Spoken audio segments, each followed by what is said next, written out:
श्री कृष्ण दोस्तों, हर हर महादेव। प्रदीप मिश्रा जी के प्रदोष के उपाय।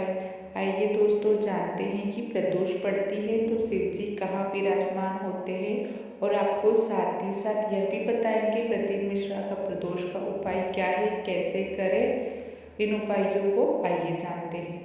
सोमवार की प्रदोष पड़ती है तो शंकर भगवान कैलाश पर निवास करते हैं। मंगलवार की प्रदोष पड़ती है तो शिव जी काशी में निवास करते हैं और बुधवार की प्रदोष पड़ती है तो शिव जी रजत भवन में निवास करते हैं। गुरुवार की प्रदोष पड़ती है तो शिव गंगा के स्थल पर निवास करते हैं। शुक्रवार की अगर प्रदोष पड़ती है तो शिव नीलकंठ पर विराजमान होते हैं। शनिवार की अगर प्रदोष पड़ती है तो शिव शमी के पेड़ के नीचे रहते हैं और रविवार की प्रदोष पड़ती है तो शिव बेलपत्र के नीचे निवास करते हैं। प्रदोष काल के फल की प्राप्ति कैसे होती है? सोमवार की जो प्रदोष पड़ती है वह शिव पुराण के हिसाब से प्रदीप मिश्रा जी बताते हैं कि वह इच्छा पूर्ति करती है।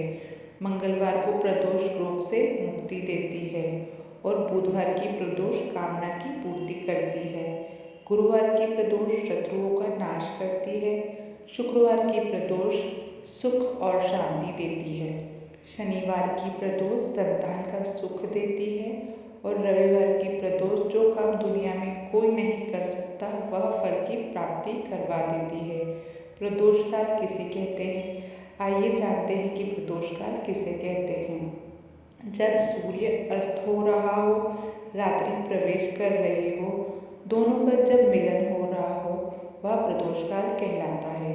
रात्रि अपने चरण आगे बढ़ाने के लिए आगे बढ़ रही हो और दोनों का जब मिलन हो रहा हो उसे ही प्रदोष काल व प्रदोष का समय कहा जाता है। आइए अब कुछ उपायों के बारे में बात करते हैं। उपाय करना है, प्रयास करना, जब जिस महीने में जो प्रदोष पड़ा करें।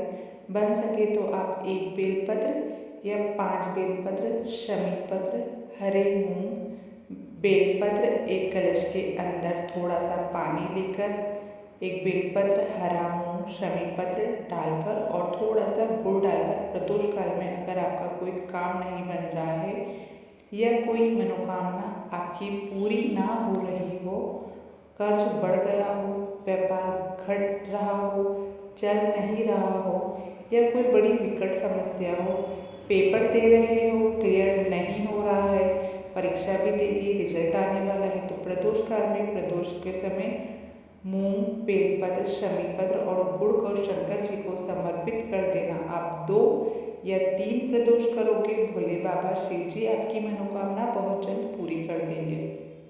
अगर आप प्रदोष काल में व्रत नहीं रख सकते, आपसे अगर भूखा रहना नहीं होता है तो आप इस उपाय को करिए। मंदिर भी नहीं जा सकते, दिया भी नहीं लगा सकते तो शिव महापुराण की कथा कहती है कि प्रदोष के दिन प्रदोष काल में अपने ही दरवाजे के पास महादेव जी का स्मरण करके अपने ही दरवाजे के पास एक दीप लगा सकते हैं। वीडियो आपको अच्छी लगी तो लाइक, शेयर, सब्सक्राइब जरूर करें।